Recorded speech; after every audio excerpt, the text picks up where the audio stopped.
तो आज का जो टॉपिक होगा वो होगा जैन धर्म के बारे में। इससे पहले हमने बौद्ध धर्म के बारे में पढ़ लिया था। बौद्ध धर्म के दो टॉपिक हमने कर लिए थे, और जिसमें महात्मा बुद्ध के बारे में और उनकी शिक्षाओं के बारे में, उस चीज के बारे में। ठीक है, तो आज हम पढ़ने वाले हैं बौद्ध धर्म के जो दूसरे जो धर्म उन्हीं के समय थे, वो थे जैन धर्म।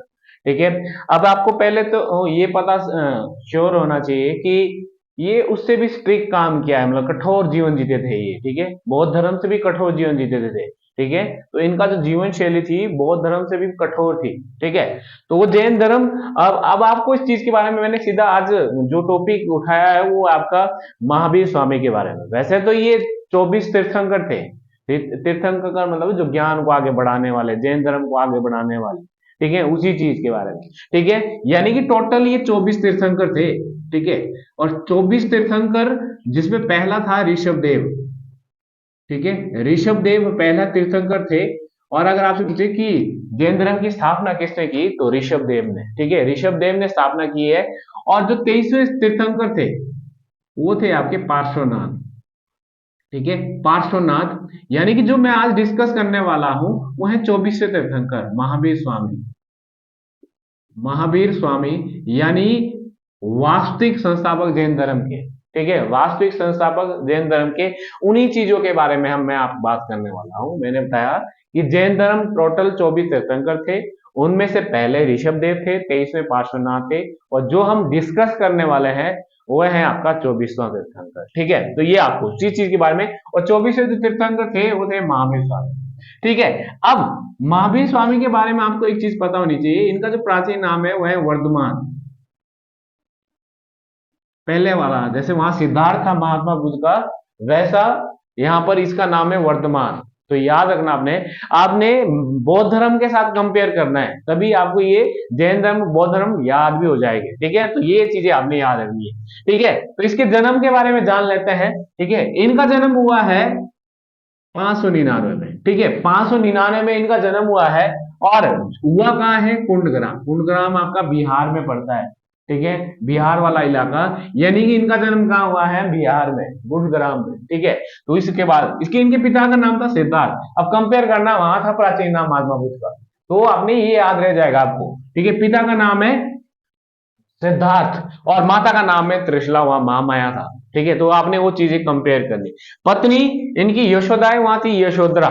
ठीक है, तो ये आपने थोड़ा याद रखना है। पुत्री, वहां पुत्र मैंने डिस्कस किया, यहाँ इसकी पुत्री होगी वो प्रियदर्शना।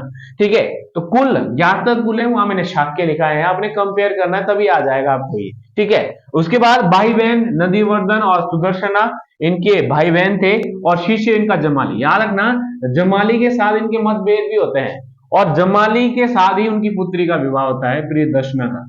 ठीक है, ये आपने याद रखना है। ये इनके दामाद भी है, ये इसकी भी कह सकते हो आप। ठीक है, तो ये शिष्य था उनका, पहला शिष्य भी मान सकते हैं। और प्रियदर्शना इनकी पुत्री थी, उन्हीं के साथ इनकी शादी होती है। ठीक है, मतभेद भी होते हैं इनके। ठीक है, तो वो सारी चीजें आपको पता होना चाहिए।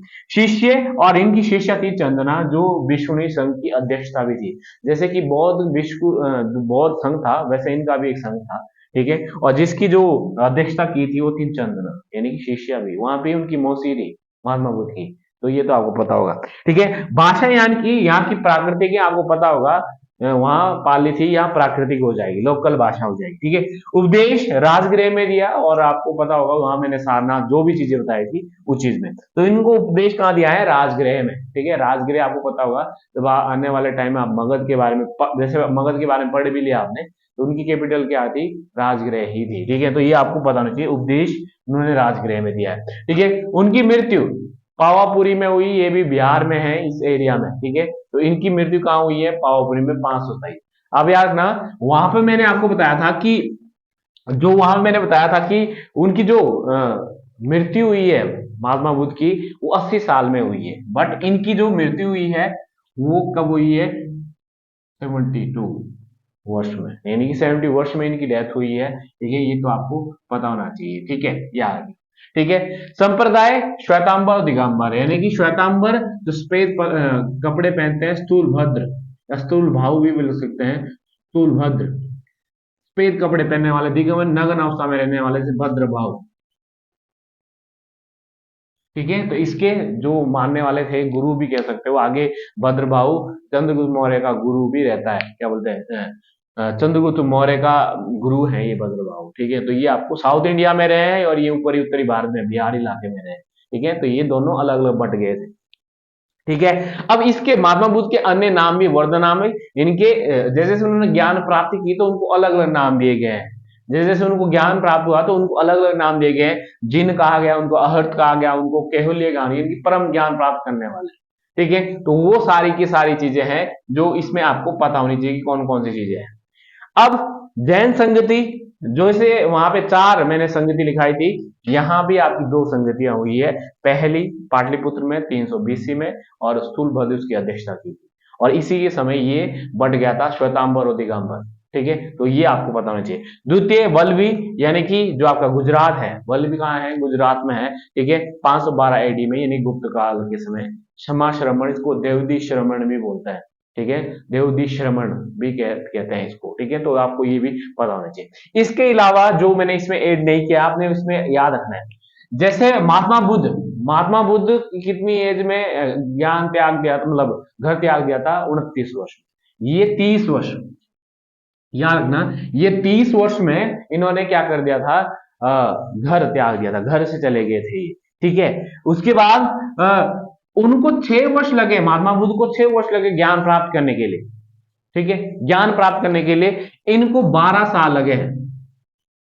ठीक है, यानी 42 वर्ष में इनको ज्ञान की प्राप्ति होगी। ठीक है, ये आपको पता होना चाहिए, ज्ञान की प्राप्ति। अब जहां उन्हें ज्ञान की प्राप्ति, वो था पीपल का वृक्ष। ठीक है, महात्मा बुद्ध के लिए तो पीपल का वृक्ष था, तो इनके लिए होगा वो साल का वृक्ष। वो पीपल का वृक्ष था, ये इनके लिए हो जाएगा साल का वृक्ष। अब वहां क्या था कि वहां निवारण, निवारण ये था, वहां ज्ञान प्राप्ति था। ठीक है, वहां क्या था कि निवारण, जो चीज शब्द यूज किया गया वो ज्ञान प्राप्ति के लिए किया गया था महात्मा, बट यहां मृत्यु के लिए कहा गया है। बौद्ध धर्म में, जैन धर्म में निवारण मृत्यु होती थी। निवारण क्या होती थी, मृत्यु। निवारण क्या होती थी, मृत्यु। बट वहां बौद्ध धर्म में क्या होता था कि महापरिनिवारण, वहां मृत्यु होती थी।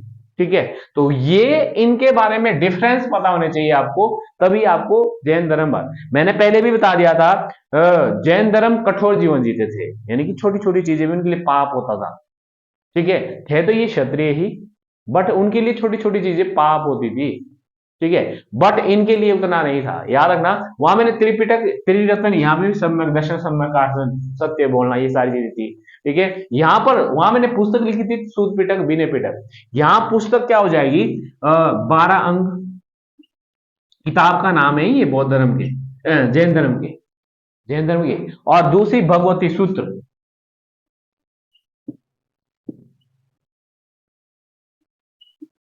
बंद कर देंगे।